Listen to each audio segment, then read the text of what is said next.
नमस्कार मित्रांनो, big boss मराठीच्या घरामध्ये आज 12व्या आठवड्याचा कॅप्टन्सी टास्क पार पडला आणि या कॅप्टन्सी टास्क अंतर्गत तन्वी कोलते ही कॅप्टन झाली आणि ती थेट पोचली 13व्या आठवड्यात आणि अगदी काही पावलं दूर आहे ती म्हणजे फिनाल्याकडे. तर आज बऱ्याचशा लोकांनी भ्रमाचे भोपळे फोडले. तर या टास्क अंतर्गत काही सदस्यांमध्ये जबरदस्त वाजलं, त्याविषयी देखील बोलणार आहोत. आणि इथे आहे ना, प्रभूने आपली नाराजी व्यक्त केली की मी कॅप्टन का होऊ शकत नाही, ही खंत त्यांनी व्यक्त केली. आणि कुठेतरी दोषी ठरवलं ते म्हणजे सागर कारंडेला. याबद्दल देखील आपण बोलणार आहोत. आणि त्यानंतर कुठेतरी अनुश्री माने अ, हिने देखील थोडीशी आपली नाराजी व्यक्त केली, ती म्हणजे आरबीकडे. त्याबद्दल देखील आपण बोलणार आहोत. आणि मित्रांनो, राकेशचा पुन्हा एकदा फुसका खेळ आपल्याला पाहायला मिळाला, त्याबद्दल देखील बोलूया. आणि अत्यंत महत्त्वाचं जे आहे ते म्हणजे बिग बॉसच्या घरामध्ये झालेलं राखी सावंत आणि रेवा कौरासे यांच्यामध्ये झालेलं जोरदार भांडण. आणि त्याचेच पडसाद आपल्याला उद्याच्या भाऊच्या धक्क्यावरती पाहायला मिळणार आहे. कारण ज्या पद्धतीचा पहिला प्रोमो समोर आलाय त्याच्यामध्ये राखी सावंत यांना भाऊ जबरदस्त टार्गेट करताना दिसत आहेत. मित्रांनो, आज दिवसाच्या सुरुवातीलाच आपण बघितले की राखी सावंत ही काटा टीमवाल्यांना, विशेष करून रेवा कौरासे हिला जबरदस्त टार्गेट करताना दिसत होती. काल अक्षरशः राखी सावंतने रेवाची पॅन्ट फाडली. नुसती फाडली नाही तर ती समोर आणून दाखवली आणि परत ती फाटलेली पॅन्ट चित्रविचित्र पद्धतीने शिवताना ती दिसत होती. आणि त्यानंतर तीच पॅन्ट गळ्यामध्ये हातामध्ये घालून सगळ्यांना दाखवत होती, हुलाला हुलाला करून दाखवत होती. तर हेच कुठेतरी भाऊने हेरलं. आणि तुम्ही देखील एक महिला आहात राखी सावंत, तुम्ही देखील एक महिला आहात आणि दुसऱ्या महिलाचा तुम्ही अशा पद्धतीने एवढ्या लोकांसमोर अपमान करता, अशा पद्धतीने भाष्य करता, तुम्हाला हे शोभतं तरी का? खरं तर हे जे काही तुम्ही बिग बॉसच्या घरामध्ये जो काही पराक्रम केलाय काल, म्हणजे आजच्या एपिसोडमध्ये, तो खरं तर टीव्हीवर पाहण्यासारखा देखील नाहीये. तरी आम्ही पाहिला आणि आता तुमची शाळा घेतोय. मित्रांनो, एकंदरीत राखीचं जे काही वागणं आहे ना, ते फार आता इरिटेट होत चाललेलं आहे. खरं मी तुम्हाला सांगतो. पहिल्यांदा जेव्हा ती एंटरटेन जेव्हा करायची, जेव्हा पहिल्यांदा बिग बॉसच्या घरामध्ये आली होती, तेव्हा बरं वाटत होतं सगळं तिला बघून. ज्या पद्धतीने ते वागत होती. परंतु आता ना तोचपणा येत चाललाय. आणि हे जे काही आरबीला घेऊन मध्यंतरी, म्हणजे आता जेव्हापासून आरबीची बहीण आली तेव्हापासून थोडंसं कमी केलंय प्रेम प्रकरण. पण त्या अगोदर जे काही ती वागत होती आरबीला घेऊन, तर एकंदरीत ते सगळं दिसण्यासाठी, फुटेजसाठी, एंटरटेनमेंटसाठी तिचं चालू होतं. म्हणजे प्रेमाच्या गोष्टी करायच्या, परत नाही रे असं काही नाही. परत प्रेमाच्या गोष्टी करायचा, तू माझं प्रेम आहे, अमुक-तमुक, परत नाही रे असं काही नाही. असं म्हणून जे काही तिचं चालू होतं ना, तर ते नंतर अक्षरशः इरिटेट वाटायला लागलं. आणि आता ज्या पद्धतीने रेवाबरोबर जे काही तिने गेले 2 दिवस केले किंवा कालचा कपडे फाडण्याचा कार्यक्रम असेल किंवा आज ज्या पद्धतीने टार्गेट केलं, म्हणजे अक्षरशः धक्के मारले असतील रेवाला किंवा पिंपलबद्दल, मेकअपबद्दल जे काही बोलले, तर ते थोडंसं विचित्रच होतं. तर बघूया नेमकी काय राखी आज बोलत होती रेवाला ते. तर राखी इथे सुरुवातीला सांगत होती की हे किचन किचन कसं ठेवलंय तुम्ही? या लोकांना ट्रॉफी पाहिजे. अरे एवढी घाण तुम्ही किचनमध्ये करून ठेवली आणि तुम्हाला ट्रॉफी पाहिजे? त्या घाणीचे एवढे थर असतील ना, तेवढे थर तुमच्या मेकअपला आहेत. बघा, बघा किती घाण आहे तिकडे आणि मेकअप करून असे तुम्ही बसलात. असं एकंदरीत काटा टीमला ते सांगायचं होतं. आणि बराचसा मोठा थर होता चेहऱ्यावर लावलेला, तो म्हणजे रेवाने. तर कदाचित रेवालाच तिला टार्गेट करायचं होतं. अ, त्यानंतर रेवा देखील भिडताना दिसत होती, की "तुला काय करायचंय? माझा चेहरा मी सगळं काय ते बघून घेईन ना. मला पिंपल्स आहेत" वगैरे, वगैरे त्यांचं काही ते सुरू होतं. यावर रेवा बोलते, "तू किती सुंदर आहेस. तू आहेस सुंदर, पण हे जे काही आयब्रो व्यवस्थित नाही. बाकी तू छान दिसतेस." असं व्यवस्थित चांगलं सांगण्याचा रेवाने प्रयत्न केला. उगाचच भांडण का करायचं? असं म्हणून रेवाने थोडंसं तिला ॲप्रिशिएट केलं. "बाई तू छान दिसतेस, सुंदर दिसतेस. पण आम्हाला काहीतरी किडेच करायचे आहेत." असं म्हणून राखीने ते ठरवलेलंच आहे. "मी सुंदर आहेस, तू बंदर आहेस." आणि त्यानंतर बंदरियाचा खेळ तिचा सुरू झाला. एकंदरीत उड्या मारणं वगैरे, बसणं वगैरे त्याच्यावरती हे सगळं सुरू झालं. आता हे या दोघींचं सुरू आहे. हे सगळं बघतोय तो म्हणजे राकेश बापट मस्तपैकी बसलाय तिकडे त्या डॅनियल प्रॉपर्टी जी रूम बनवली तिथे बसलाय मस्त चिल मारत. मस्त वाटते हे. हा, बिग बॉस लाईव्ह बघतोय असा मला फील होतंय. ही त्याची आरबीची वाक्य आहेत. मस्त बिग बॉस सुरू आहे. बघूया, मस्त एन्जॉय करूया. इकडे तेच हा जो विशाल कोटियान आणि बाकी जे काही मंडळी बसलेले आहेत ते देखील एन्जॉय करतात. काय ह्याच्याकडे जायचं, मस्त काहीतरी सागर तर घेऊन आला बसून बघूया कार्यक्रम. भाकरवडी आणि काहीतरी घेऊन आला आणि बसून खाऊ आपण, हे सगळं एन्जॉय करू असं एकंदरीत सुरू होतं. पण हे थोडंसं या दोघींचं फिजिकल होत गेलं. त्यानंतर सागर उठला देखील, जात होता की चला बघूया आपण काय यांचं होतंय, ते वाढायला नको. पण विशालने बस रे, बघूया मजा, आरामात बस, काही असं होत नाही. पण जेव्हा एकदम फिजिकल या दोघी झाल्या, म्हणजे राखी एकदम जवळ आली रेवाच्या, तर रेवाने थोडंसं तिला पुश केलं की बाई तू अंगावरती येऊ नकोस. तर राखीला पुश केलं म्हणजे थोडासा हात लावला म्हणजे तू मला ढकललंस.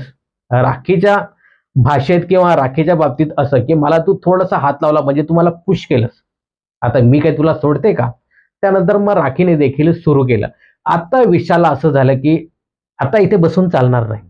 आपल्याला आता फुटेज घ्यायचं असेल ना, तर तिकडे प्रत्यक्षपणे आपल्याला उभं राहावं लागेल, नाहीतर तन्वी अर्ध फुटेज खाऊन जाईल. कारण तिथे तन्वी देखील आली होती मध्ये हात करत, चलो चलो चले जाओ असं म्हणून तन्वी देखील करताना दिसत होती.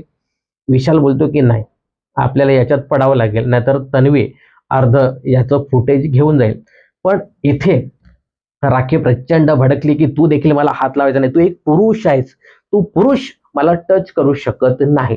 तर एकंदरीत बिग बॉसने देखील बघितलं की हे फारच वांगाळ होत चालले, आपण आता याच्यामध्ये उडी मारायला पाहिजे. त्यानंतर बिग बॉस या सगळ्यांना थांबवतात आणि लांब व्हा, असे दूर दूर व्हा असं म्हणून बिग बॉस सांगताना दिसतात. खरं तर बिग बॉस यावेळी बिग बॉस लवकर आले, उडी त्यांनी लवकर घेतली, नाहीतर मस्तपैकी तेही मजा बघतात.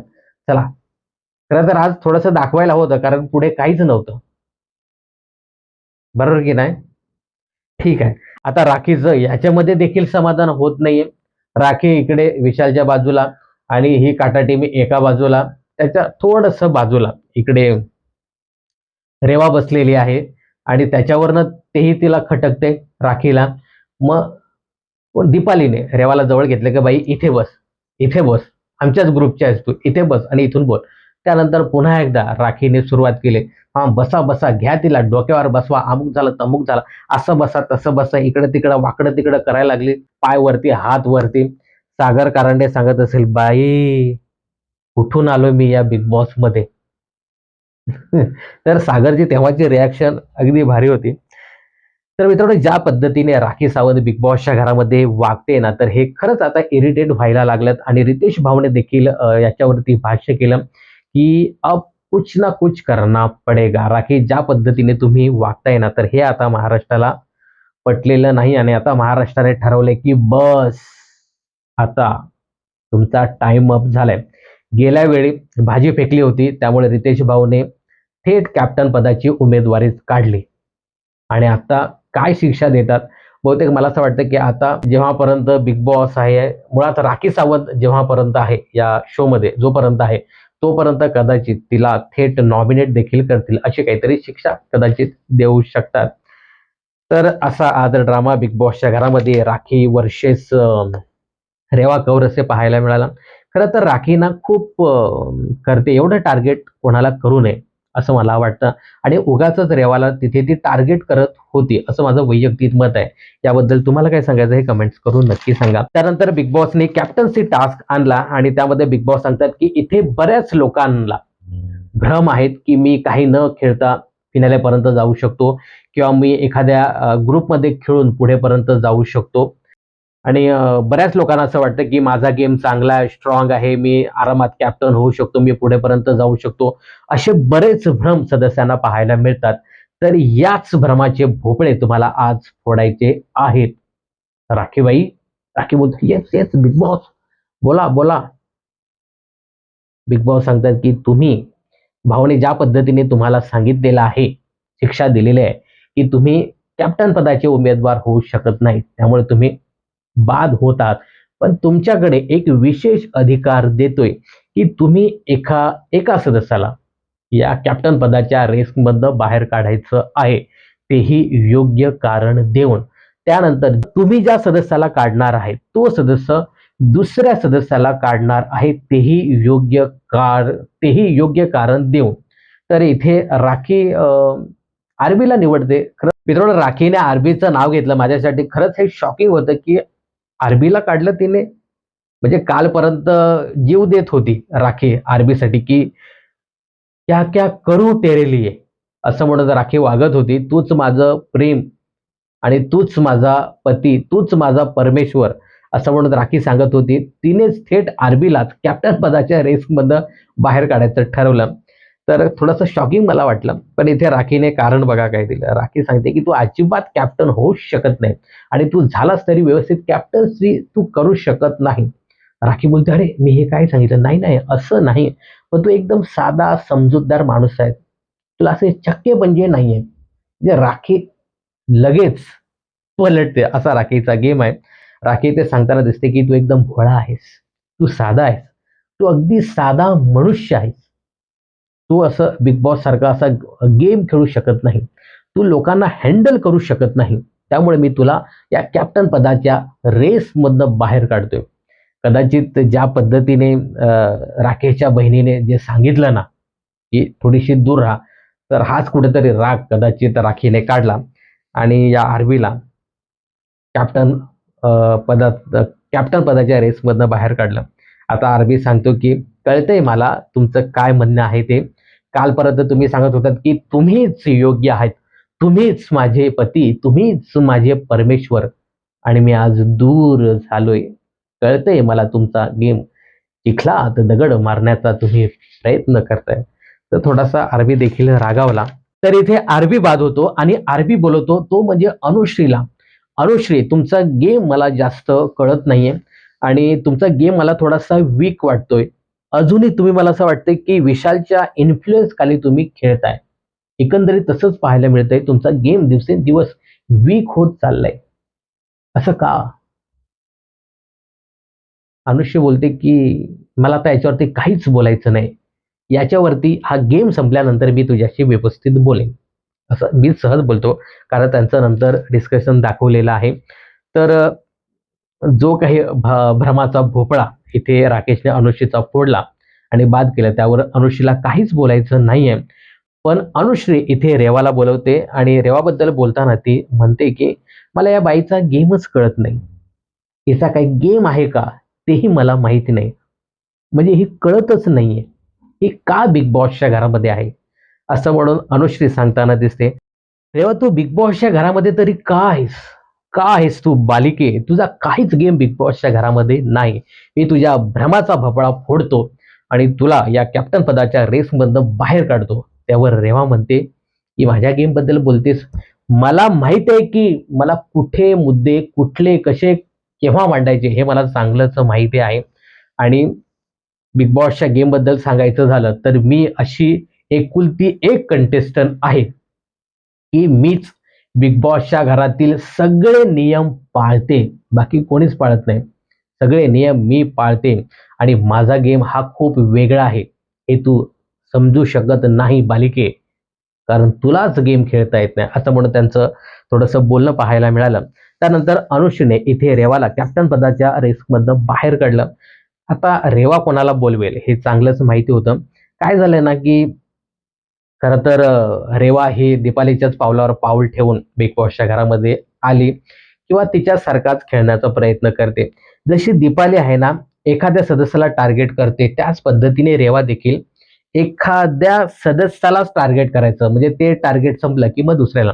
हल्ली रेवाने ठरवलंय, की मला काय म्हणू आपण, सागरला टार्गेट करायचं आहे, तर सागरलाच टार्गेट इथे करताना दिसते. आता रेवा सांगताना दिसते, की "मला तुमचा गेम जास्त दिसत नाही. एका टास्कमध्ये तुम्ही खेळात, त्यानंतर अजिबात गेम दिसत नाही. बिग बॉसच्या घरामध्ये अशा बऱ्याच गोष्टी घडतात, की तुम्ही तिथे सांगायला पाहिजे, बोलायला पाहिजे, पण तुम्ही बोलत नाही." खरं तर रेवाचं मत असं होतं की ज्या पद्धतीने राखी माझ्यावरती धावून आली होती किंवा माझे कपडे फाडले, तर त्यावर तुम्ही बोलायला पाहिजे. तुम्ही यायला पाहिजे तिथे. आपलं मत मांडायला पाहिजे. रेवा, त्या सागरने काय यायला पाहिजे तुझ्याकडे किंवा तुझं जे भांडण आहे ते सोडवायला. बाकी लोकं देखील आहेत ना. तुझ्याबरोबर 24 तास असलेला तो आरबी येऊ शकतो किंवा बाकी जण येतील. तू त्याच्याकडनंच का अपेक्षा करते? त्याने काय यावं?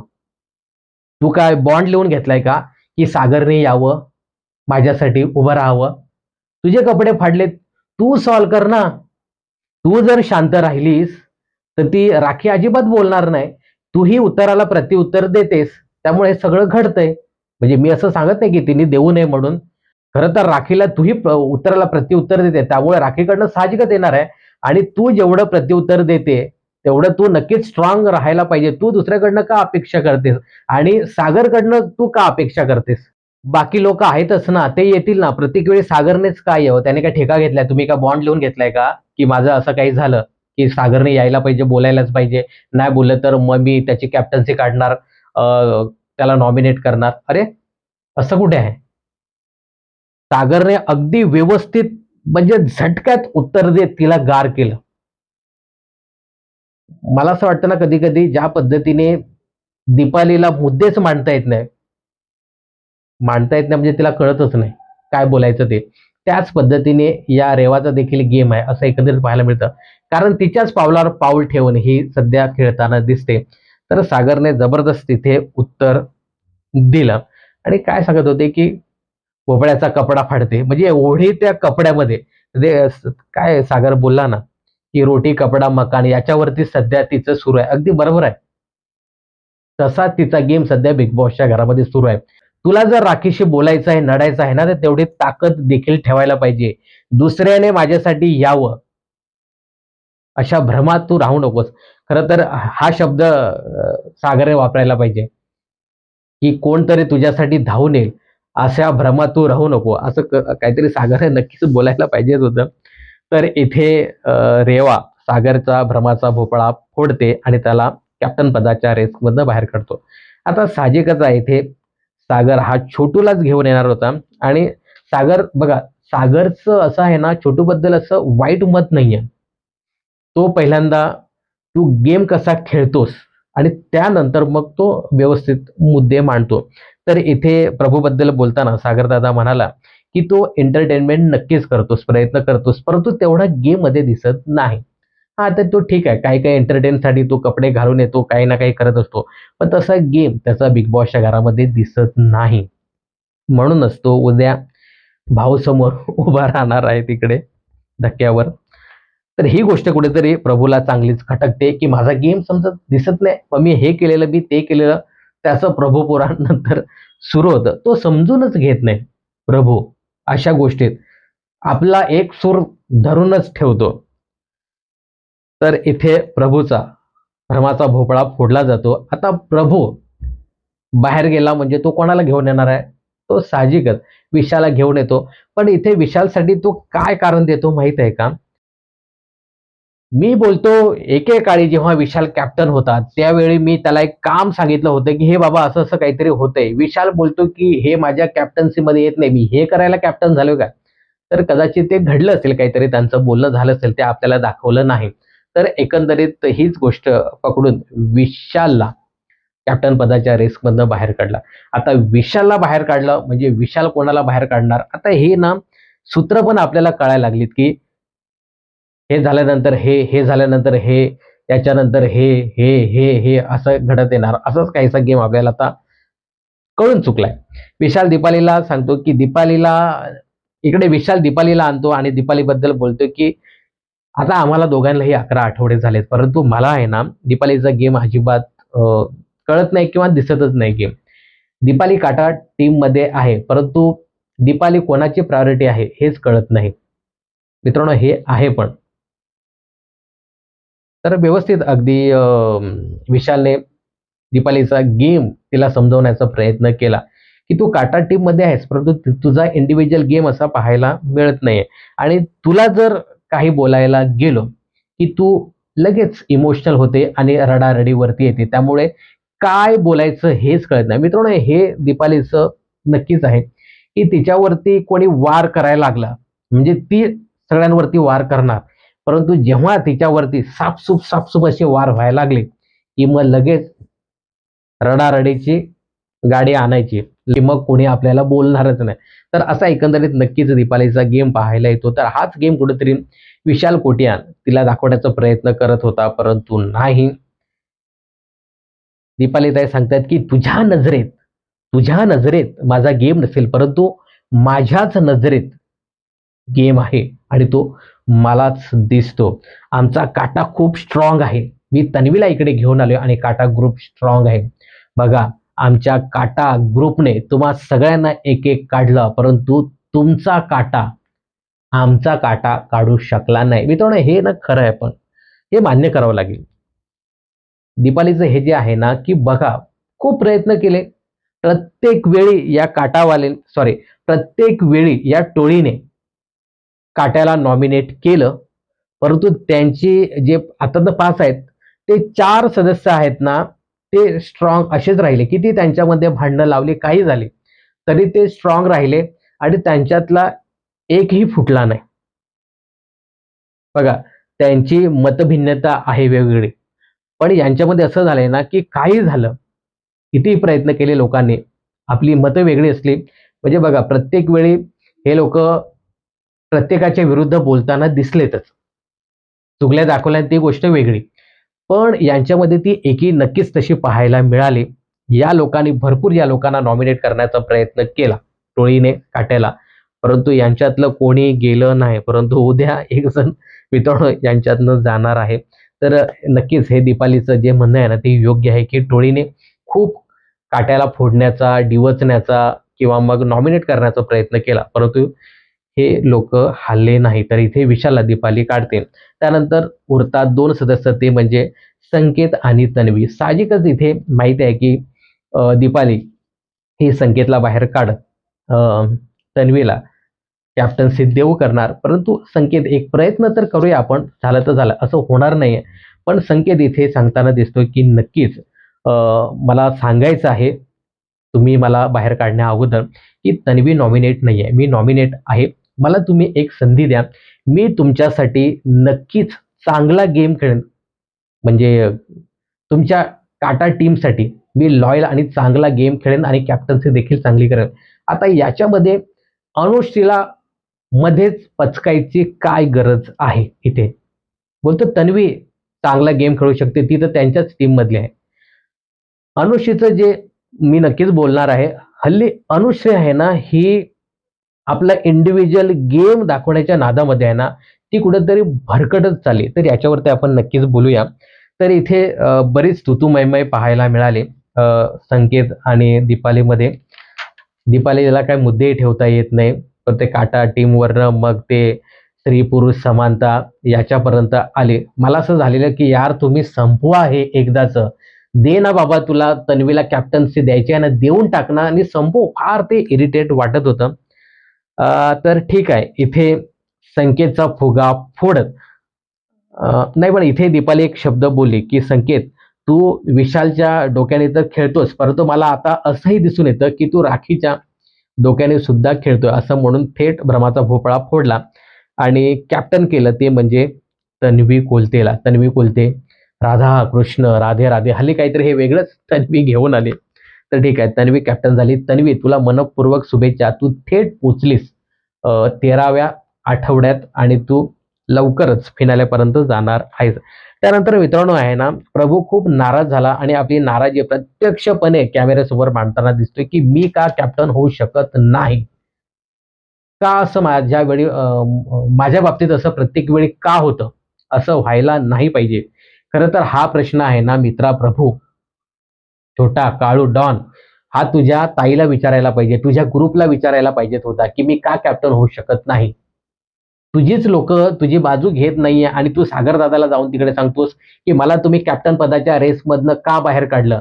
अरे तू तिथे विचारायला पाहिजे गेल्या वेळी, ताई, माझी तनू ताई, की तू मला का कॅप्टन्सी देऊ केली नाहीस? मला द्यायचं ना तू. मला एकदा तरी कॅप्टन बनायचं होतं. का तुझ्या लोकांना तू विचारलं नाहीस? का राकेशला विचारलं नाहीस? का तू त्या दीपालीला का नाही विचारलंस? की मी तुमच्याशी एवढं लॉयल आहे. तुम्ही जे काही सांगताय ते मी करतो. मला कॅप्टन्सी तुम्ही का दिली नाही? हे राकेश आणि दीपाली जाऊ दे. तुझ्या ताईला तर प्रश्न विचार. तिथे तुला हिंमत नाहीये विचारायची. तू त्या सागरला जाऊन विचारतो. सागरने आणि अक्षरशः त्या संकेतने त्याला तोंडावर पाडलं. तर नाराज बिचारा झाला आणि मग अश्रू गाळत होता. राखीने बघितलं की काय झालं रे? काय झालं तुला? असा का रडतोस? नाही, नाही मी खूप स्ट्रॉंग आहे. असं काही नाही. मी असाच बोलत होतो. बिग बॉसशी, कॅमेराशी. राखी जवळ घेते आणि काहीतरी खात होते. पहिले खाऊया आणि मग याला जवळ घेऊया. पहिले खाऊया आणि मग याच्याशी बोलूया. असा राखीचा गेम पाहायला मिळाला. त्यानंतर अनुश्रीचा जो काही गेम आहे ना, तो काही कळतच नाही. का म्हणून अनुश्री आहे ना, हल्ली संकेतला टार्गेट करताना दिसते. इथे ती स्पष्टपणे बोलली, की जर तू आणि तन्वी असतेस माझ्या बाजूला, मी जर दीपालीच्या इथे जागेवर असते, तर मी नक्कीच तन्वीला दिलं असतं. कारण मला तन्वी खूप स्ट्रॉंग वाटते. मग इथे संकेत बोलतो, की का असं? का स्ट्रॉंगपणा का दिसतो? मला काहीतरी फॅक्ट सांग ना. मी बोलतो का तुला फॅक्ट सांगावे इथे. त्यानंतर हीच गोष्ट आहे ना अनुश्री अ, राकेशला विचारताना दिसते की तू मला का रेसमधनं बाहेर काढले. माझी जी काही परिस्थिती होती ना ती तन्वीला देखील माहिती होती की माझी तेवढी मेंटली परिस्थिती तेवढी त्या आठवड्यात नव्हती. म्हणजे गेल्या आठवड्यात किंवा व्हॉटेवर जो कुठला आठवड्याबद्दल हे लोक बोलत होते ते. तर इथे स्पष्टच आरबी सांगताना दिसतो की मला ते माहिती नाही तुझी मेंटली हेल्थ चांगली होती की नाही. पण मला ना एकतर तिथे विशालशी स्टेज शेअर करायचं नव्हतं. मला विशालबद्दल बोलायचंच नव्हतं. आणि दुसरं म्हणजे काय त्याचं नाव सागर आणि प्रभू हे लोक येणार होते. आणि संकेत हा जो आहे ना हा संकेत मला खूप स्ट्रॉंग वाटतो तुझ्यापेक्षा. तर इथे तोंडावरती अनुश्रीच्या संकेतचा गेम सांगितला आणि तुझा देखील किती गेम आहे ते सांगितलेलं आहे. अनुश्री आहे ना ही उगतच काय म्हणूया आपण त्यांच्याच ग्रुपमधून भांडण उखरून काढण्याचा प्रयत्न करताना दिसते. असं एकंदरीत पाहायला मिळते. खाजवून खरूच काढायचे असं. अनुश्री काय करते की मी तुमच्यात आहे परंतु माझा इंडिव्हिज्युअल गेम देखील आहे असं दाखवण्याचा भासवण्याचा त्या लोकांना कदाचित तसा तो प्रयत्न करते. आणि ती आहे ना सध्या त्या काटा ग्रुपमध्ये सॉरी त्या टोळीमध्ये राहूनच आपला इंडिव्हिज्युअल गेम साध्य करण्याचा ती प्रयत्न करते असं एकंदरीत पाहायला मिळते. आणि विशालच्या विरुद्ध आहे ना ती सागर आणि संकेतला देखील भडकवताना दिसते की हा असा असा अहंकार आहे अमुक आहे तमुक आहे. आणि विशालबद्दल सांगायचं झालं ना तर विशाल आता कळून चुकलाय की ही पोरगी काय आहे ती. म्हणजे आपल्याच विरुद्ध गेम खेळते ती असं एकंदरीत विशालला देखील कळते. कारण आपल्याला देखील स्पष्ट दिसते. त्यामुळे साहजिकच विशाल तर खूप शहाणा आहे. अनुष्यपेक्षा 4 पटीने तो जास्त विचार करतो. त्यामुळे विशालला देखील चांगलंच माहिती की ही पोरगी आहे ना आपल्याशी गेम खेळते आणि आपल्याला या लोकांपासून तोडण्याचा ती प्रयत्न करते. पण मला असं वाटत नाही की अनुष्येचं ऐकून संकेत आणि हे जे सागर आहेत ना ते विशालपासून दूर जातील असं मला सध्या तरी वाटत नाही. त्यानंतर राखी आहे ना आरबी बद्दल थोडंसं डिस्कशन करताना दिसते की मी तुला का वगैरे ठेवलं नाही तिथे कॅप्टन पदाच्या रेसमध्ये. तर आरबी इथे सांगताना दिसतं की नाही ग मला मला कॅप्टन व्हायचंच नाही. मला ना असं फुकट किंवा शॉर्टकटमध्ये मिळालेलं नको. जर माझा गेम चुकला तर मी डायरेक्ट जाईन. परंतु मला असं शॉर्टकट नको, इम्युनिटी नको. म्हणजे असा पहिला कंटेस्टंट मला असा दिसतोय की तो सांगतोय की मला कॅप्टन्सी नको. खरं तर मला ना आरबीचा गेमच बिग बॉसच्या घरामध्ये दिसत नाही. आता बरेचसे लोक इथे आरबीचे फॅन्स असतील पण मला त्याचा गेम खरंच दिसत नाही आरबीचा. संतूरचा टास्क होता त्याला ते लिंबू पण शोधता येत नाहीये. तोपर्यंत याने काही सेकंदात लिंबू शोधून आणि 4 फेऱ्या पूर्ण केल्या. तरी हा लिंबूच शोधतोय अजून. काय टास्क खेळतो तू? आणि यावरती तन्वी प्रचंड भडकते, पण ती व्यक्त होऊ शकत नाही. खरं तर इथे तुम्ही व्यक्त व्हायला पाहिजे. तुम्ही बोलायला पाहिजे, की तू काय टास्क खेळतो? तन्वी सगळं मनातल्या मनात ठेवते. अरे तू बोल ना. तुम्हाला मी सांगू का खरं काटा टीमची बरीच लोकं आहेत. बरेच फॅन्स जास्त आहेत टोळीपेक्षा. पण काय होतं माहिती आहे का? तुम्हाला स्पष्ट सांगतो मी, की यांचा जो ग्रुप आहे ना, तो का टिकून आहे? हे असे ना बोलत नाही, मनातल्या मनात ठेवतात, जाऊ दे आपल्याला एकत्र राहायचं आहे. तन्वी प्रत्येक वेळी बोलत असते, की असं नाही तसं नाही. मग आता तुम्ही बोल ना, की दादा काय तू खेळतोस गेम? तन्वीने एक हात टाकला आणि लगेच लिंबू बाहेर काढला. एका शब्दाने त्याला बोलली नाही, पण बारकं बोललं, तुला लिंबू शोधता येत नाही? आणि मग त्याच्यावरती काहीतरी घेऊन फेकून मारण्याचा असा सहज त्याने प्रयत्न केला. तुम्ही बोला. आणि मला असं वाटतं, की या आर्मीला टास्क खेळताच येत नाही आणि कदाचित गेम देखील खेळता येत नाही बिग बॉसचा, असं एकंदरीत पाहायला मिळतं. पण बरीच लोकं सांगतात, की आरबी हाच आमचा विनर होणार, असं लोकही सांगताना दिसतायत. माझं तसं मत आहे, की आरबीला म्हणजे खरं सांगतो मी, बरेच आरबीचे चाहते इथे असतील, परंतु त्याला ना गेमच समजत नाही किंवा खेळता येत नाही, असं एकंदरीत पाहायला मिळतंय. तर मित्रांनो, शॉकिंग असं एलिमिनेशन झालं. एक नाही तर 2 सदस्य घराबाहेर गेलेत आणि ते खरंच खूप शॉकिंग आहे. आता माहिती नाही सगळं टी-आर-पीसाठी बिग बॉसने केलंय की काय? अ, प्रभू गेलाय असं सांगितलं जातंय आणि त्याच्यासोबत अजून एक सदस्य गेलाय. डबल इव्हिक्शन झालंय असं बोललं जातंय आणि ते खरंच खूप शॉकिंग आहे. तर मित्रांनो, आजच्या दिवशी कॅप्टन्सी टास्क पार पडला आणि बिग बॉसने आता ठरवलंच की मला फिजिकल टास्क द्यायचाच नाहीये. असेच बोलून तुम्ही कॅप्टन व्हा. तर तन्वी आज कॅप्टन झाली आणि आज कॅप्टन्सी टास्कमध्ये अ, रेवा आणि सागरचं जे काही बोलणं किंवा भांडण जे काही पाहायला मिळालं, तर मला असं वाटतं की रेवा आहे ना, तू त्याच्याकडनं का अपेक्षा करतेस? तुम्ही का बॉन्ड लिहून घेतलाय का? बाकीचे सदस्य देखील आहेत ना. त्यांना तू बोल. तो दुसऱ्या ग्रुपचा आहे. त्यालाच तो टार्गेट देखील करायचा आणि त्याच्याकडनं तुम्ही अपेक्षा देखील करायच्या, की याने माझ्यासाठी यायचं, तर हे चुकीचं आहे. त्यानंतर आज विशाल रडायला लागला. कदाचित असं झालं असेल, की यार मी सागरला कॅप्टन करू शकलो नाही. असं एकंदरीत म्हणून ते दाखवलं नाही मागे-पुढे, पण तो विशाल रडत होता. आता त्याच्यावरती भाऊच्या धक्क्यावरती विचारलं नक्कीच जाईल. त्यानंतर राखी आणि हिचं जे भांडण झालं ना रेवाचं, तर मला असं वाटतं, की राखी पूर्णपणे चुकीची वागते सध्या बिग बॉसच्या घरामध्ये दिसण्यासाठी ती सध्या रेवाचा वापर करते आणि ज्या पद्धतीने ती बोलते ना, तर ते खूप चुकीचं आहे आणि आता राखीना फार इरिटेट वाटायला लागले. तर हे झालंच. त्यानंतर प्रभू नाराजी व्यक्त करतोय. खरं तर प्रभूने सागरला टार्गेट न करता आपल्या बहिणीला जाब विचारायला पाहिजे, की "तू मला का कॅप्टन होऊ दिलं नाही?" आपल्याच टीमला प्रश्न विचारायला पाहिजे, की "माझी निवड तुम्ही का करत नाही? माझ्यासाठी तुम्ही का खेळत नाही?" आहे की नाही? तर याबद्दल तुम्हाला काय सांगायचं हे कमेंट्स करून नक्की सांगा. भेटूया उद्या इव्हिक्शनची न्यूज घेऊन नक्कीच तुमच्यासमोर येणार. याबद्दल देखील तुम्हाला काय वाटतं हे कमेंट्स करून नक्की सांगा. बिग बॉस आणि मनोरंजन क्षेत्रातील अशाच फिल्मी अपडेट जाणून घेण्यासाठी चॅनल जर सबस्क्राईब केलं नसेल तर जरूर करा.